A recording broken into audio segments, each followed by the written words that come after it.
துக்ககரமான இந்த தருணத்திலே பணிபன்புடன் வணக்கத்தை தெரிவித்துக் கொள்கிறேன். கேப்டன் அவர்கள் மறைந்த செய்தி கேட்டு பிரதமர் நரேந்திர மோடி அவர்கள் உடனடி ட்விட்டர்ல அவர் மெசேஜ் போடுறத தவிர உடனடியா நீ கிளம்பி போகணும், மத்திய அரசின் சார்பா அந்த குடும்பத்தை சந்திக்கணும், அவங்க தொண்டர்கள் எல்லாரையும் சந்திக்கணும், இந்த துக்கத்துல நம்மளும் பங்கேற்கணும், அங்கேயும் இருக்கணும் அப்படின்னு சொல்லி அவரு கிளியரா ஒரு கைடன்ஸ் கொடுத்தாங்க. அதனால உடனே கிளம்பி வந்து இந்த மனசுக்கு ரொம்ப வேதனை அளிக்கக்கூடிய இந்த கூட்டத்துல கலந்து கொள்கிறேன். பிரதமர் ஐயா சார்பில் ஒரு மலர் சமர்ப்பித்தேன். ஆனா கேப்டன் அவர்களுடைய மக்களுக்கோசம் அவர் பாடுபட்டது, அவர் வீட்டுக்கு வந்தவங்க ஒருத்தருக்கு கூட சாப்பாடு போடாம அனுப்பினது இல்லைன்றது இன்னைக்கு நம்ம திருப்பி சொல்ல வேண்டிய தேவையே இல்லை. அவர் மனம் ரொம்ப இழகின மனம், கஷ்டத்தை பார்க்க முடியாத மனம். அதனால தன்னோட இருக்கிறவங்க எல்லாரும் கூட தனக்கு கிடைக்கிற அதே வசதிகள் அவங்களுக்கும் கிடைக்கணும்னு ரொம்ப முயற்சி பண்ணது. பல முறை அவரோட இன்டர்வியூல நானே பார்த்திருக்கேன். என்னோட டீம்ல வேலை பண்றவங்க எல்லாருக்கும் எனக்கு கிடைக்கிற அதே வசதிகள் கிடைக்கணும்ன்றதுனால நான் ஒரு சிஸ்டம் ஆரம்பிச்சேன். நான் சாப்பிட்றதான் அவங்களும் சாப்பிடுவாங்க, அவங்க சாப்பிட்றதான் நானும் சாப்பிடுவேன், இதுல பாகுபாடு வேறுபாடு ஒன்றும் இருக்காது அப்படின்னு சொல்லி ரொம்ப எடுத்து சொன்னார். அதனால ஒரு புதிய பழக்கமே உருவாயிருக்கு. இல்லைன்னா உயர்ந்த நிலையில இருக்கிறவங்களுக்கு ஒரு விதமான சாப்பாடு, இன்னொருக்கு வேலை பார்க்கறவங்களுக்கு வேற விதமான சாப்பாடுன்ற அந்த பாகுபாடு இல்லாம எல்லாரும் மனிதர்கள் தான், எல்லாரும் கஷ்டப்படுறாங்க, எல்லார் கஷ்டமும் நம்ம உணர்ந்து அவங்களுக்கு மரியாதை கொடுக்கணும் அப்படின்ற ஒரு மனித நேயத்தோட இருந்த ஒரு அரசியல்வாதி. அரசியல்ல இந்த மாதிரி மனித நேயத்தை டெய்லி அவருடைய வாழ்க்கை முறையாக கொண்ட ஒரு அரசியல் தலைவரை நம்ம பார்க்க முடியாது.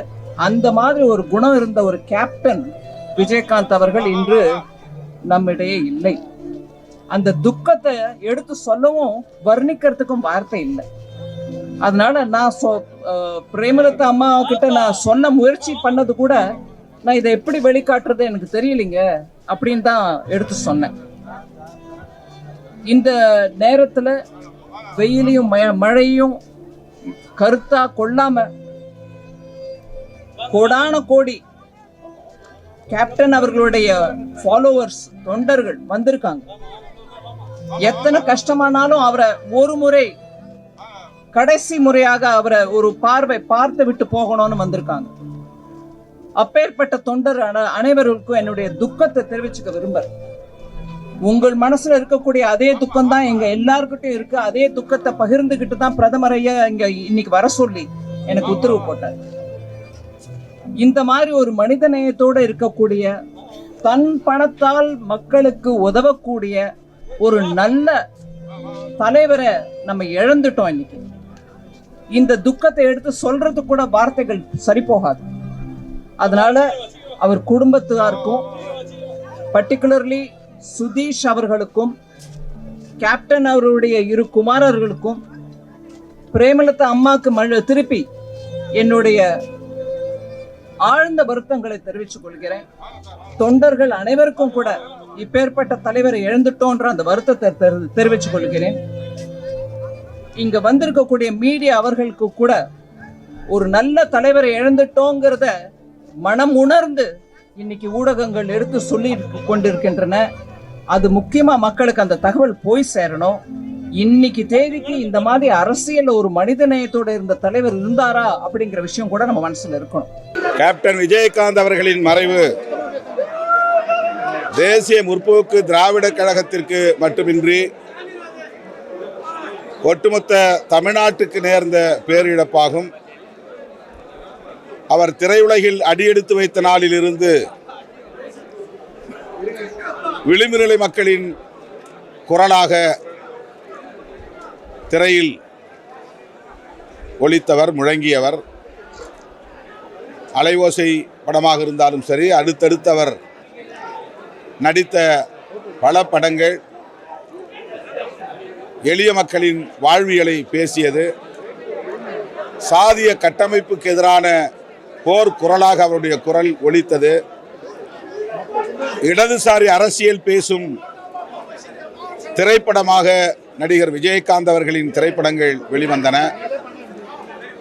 திரைப்படத்தில் அவர் பேசிய வசனங்கள் அவருடைய அசாத்தியமான துணிச்சலை வெளிப்படுத்தி இருக்கிறது.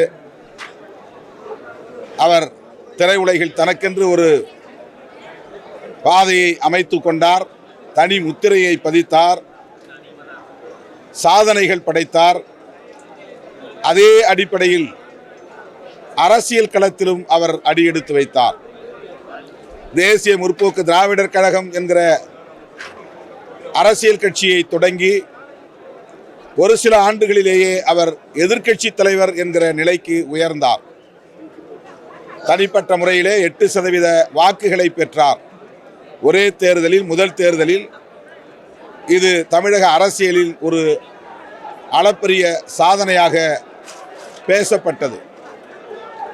விருத்தாசலத்தில் போட்டியிட்டு அந்த இடத்தில் அவரால் வெற்றி பெற முடியாது என்று சாதியவாத சக்திகள், மதவாத சக்திகள் கூறிய போது அனைத்து வரம்புகளையும் தகர்த்துவிட்டு அவர் அந்த தொகுதியிலே வெற்றி பெற்று சாதனை படைத்தார்.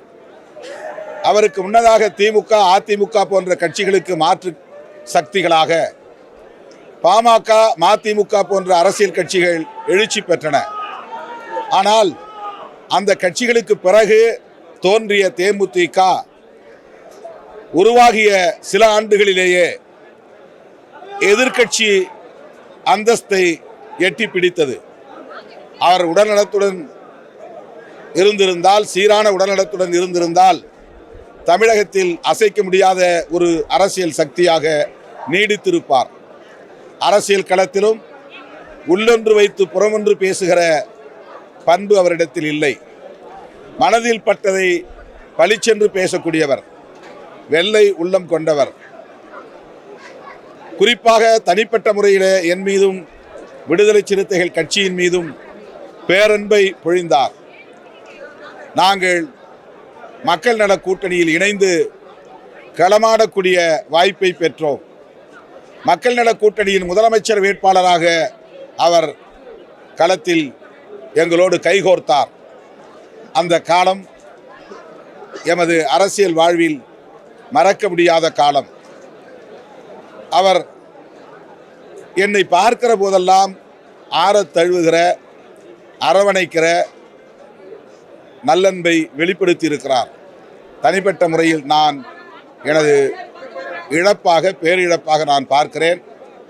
அவரை இழந்து வாடுகிற தேமுதிக தோழர்களுக்கும், அவருடைய குடும்பத்தாருக்கும், திரையுலகத்தினருக்கும் விடுதலை சிறுத்தைகள் கட்சியின் சார்பில் ஆழ்ந்த இரங்கலை தெரிவித்துக் கொள்கிறோம். லட்சோபலட்சக்கணக்கான விடுதலை சிறுத்தைகளின் சார்பில் அவருக்கு எமது செம்மாந்த வீர வணக்கத்தை செலுத்துகிறோம். நாளை நாங்கள் நடத்துவதாக அறிவிக்கப்பட்டிருந்த போராட்டத்தையும் அவருடைய மறைவை ஒட்டி தள்ளி வைத்திருக்கிறோம். நண்பர் விஜயகாந்த் அவருடைய மறைவு தமிழக மக்களுக்கு ஒரு பெரிய இழப்பு. திரைத்துறையில் மட்டுமல்ல, அரசியல் பொது வாழ்க்கையில் ஈடுபட்டு மிகப்பெரிய ஒரு முத்திரை பதித்தவர் கேப்டன் விஜயகாந்த் அவர்கள்.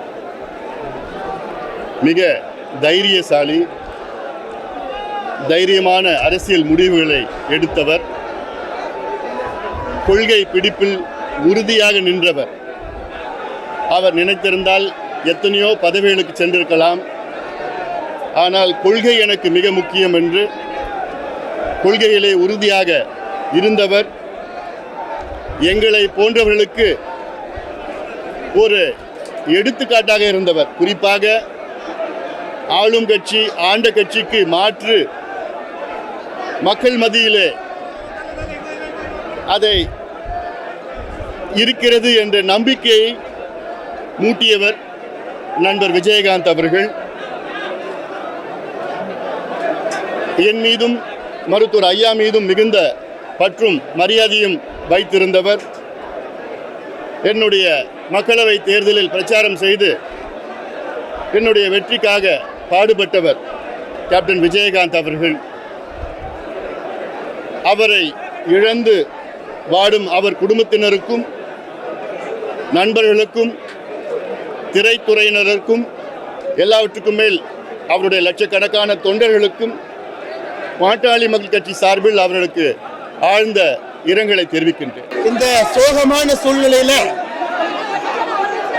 நாங்கள் அனைவரும் கூட கோயம்பேட்டில் தேமுதிகவுடைய கட்சி அலுவலகத்தில் அதனுடைய நிறுவன தலைவர், தமிழக சட்டமன்றத்தினுடைய முன்னாள் எதிர்க்கட்சி தலைவர், மக்களுடைய மனதை எல்லாம் வென்ற கேப்டன் விஜயகாந்த் அவர்கள் இன்று நம்மோடு இல்லை. அலுவலகத்திலே அஞ்சலி செலுத்துவதற்காக இங்கே வந்திருக்கின்றோம். ஒரு மிகப்பெரிய மனிதன், எந்த துறையில் இருந்தாரோ அனைத்து துறையிலும் கூட முத்திரையை பதித்துவிட்டு நம்மை விட்டு பிரிந்து சென்றிருக்கின்றார்.